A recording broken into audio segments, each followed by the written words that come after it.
Assalamualaikum warahmatullahi wabarakatuh. Waalaikumsalam.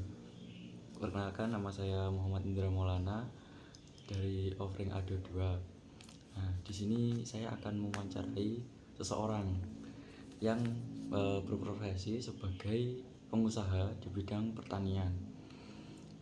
Nah, beliau memiliki sebidang tanah dengan luas 2 hektar dan memiliki karyawan sekitar 8 sampai 10 orang.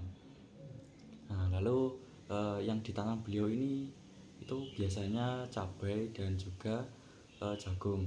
Namun pada saat musim penghujan atau musim hujan, beliau juga menanam padi seperti itu. Nah, untuk lebih detailnya, mari kita mewawancarai beliau secara langsung. Oke, baik, Bapak silahkan mengenalkan siapa, nama lengkap Bapak, tempat tanggal lahir dan juga alamat. Terima kasih. Nama saya DRS Afandi Alfandi. Tempat lahir Kediri, 19 Februari tahun 1959. Kemudian alamat RT 19 RW 05 Desa Butuh Kecamatan Keras. Oke, baik. Kemudian untuk riwayat pendidikan Bapak ini seperti apa? Riwayat pendidikan saya masuk pendidikan yang pertama SDN Butuh Keras Kediri. Kemudian setelah SD masuk PGA 4 tahun, kemudian PGA 6 tahun, akhirnya kuliah di IKIP PGRI Kediri jurusan Psikologi Pendidikan dan Bimbingan. Setelah itu masuk menjadi PNS tahun 1986, pensiun tahun 2019. Oke. Lalu dibalik berbagai profesi, mengapa Bapak memilih sebagai seorang pengusaha di bidang pertanian setelah pensiun dari PNS? Setelah pensiun, sebenarnya sebelum pensiun di samping sebagai PNS guru juga menambah penghasilan melalui usaha di bidang pertanian. Nah, setelah pensiun itu kita atau saya menekuni di bidang usaha pertanian dengan luas lahan sebidang tanah kurang lebih 2 hektar itu saya kerjakan bersama 8 sampai 10 tenaga kerja bidang pertanian. Nah, mengapa saya memilih bidang pertanian? Yang pertama, rumah dekat lingkungan persawahan. Yang kedua, kebetulan memiliki lahan. Sehingga dengan demikian saya punya niat untuk usaha di bidang pertanian tersebut. Lalu hal positif apa yang didapatkan dari profesi ini, Bapak? Hal yang positif banyak di bidang pertanian karena pembangunan di Indonesia apalagi pada saat sekarang adalah untuk ketahanan pangan.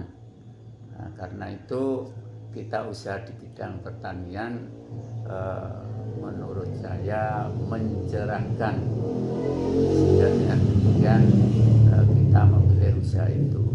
Jadi di samping memang lokasi atau rumah dekat persawahan, yang kedua hobi kalau melihat tanaman perkembangannya bagus, di samping itu mendapatkan hasil juga mendapatkan hiburan.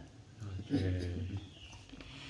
Baik, lalu untuk resiko dan juga tantangan yang dihadapi dalam profesi Bapak ini itu apa saja, Pak? Risiko banyak.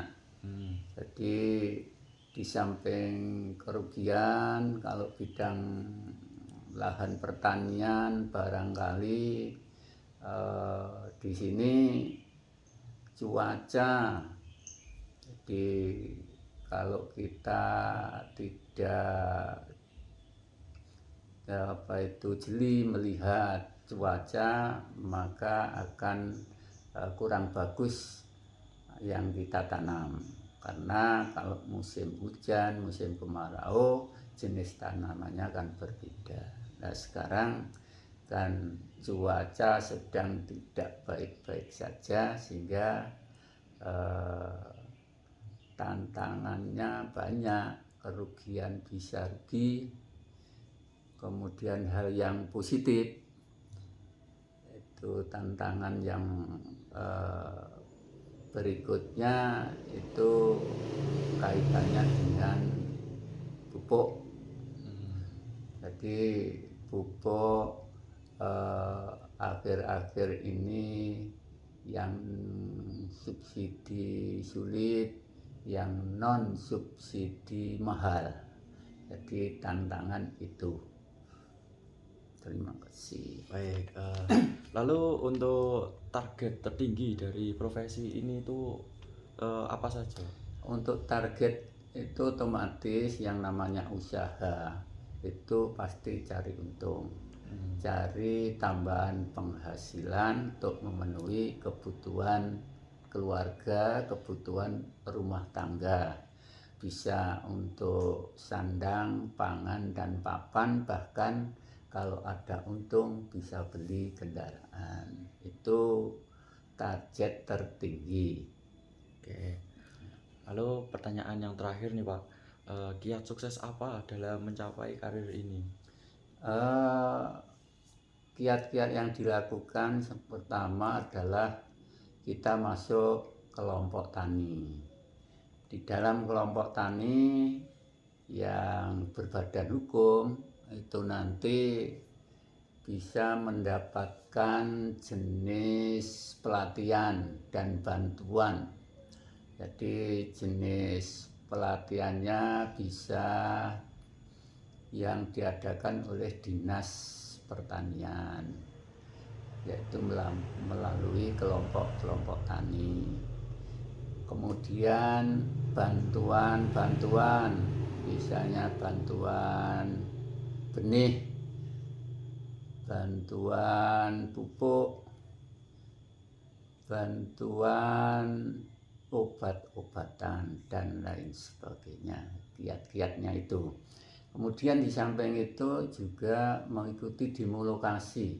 Jadi demo lokasi di lahan pertanian untuk mendapatkan pengalaman, pengetahuan tambahan, sehingga usaha kita bisa meningkat, yang akhirnya bisa menjadi mendapatkan keuntungan yang sebesar-besarnya. Kemudian kiat-kiat yang lain yaitu berusaha, karena pupuk sulit, menggunakan kotoran hewan untuk pupuk organik. Nah, itu saja untuk kiat-kiat yang selanjutnya. Oke, baik.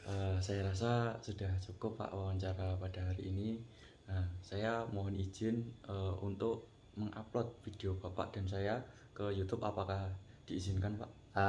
Insya Allah bisa diupload dan mudah-mudahan bisa menjadikan tujuan dari yang dimaksudkan ini menjadi suatu hal yang positif. Baik. Terima kasih ya Pak. Ya.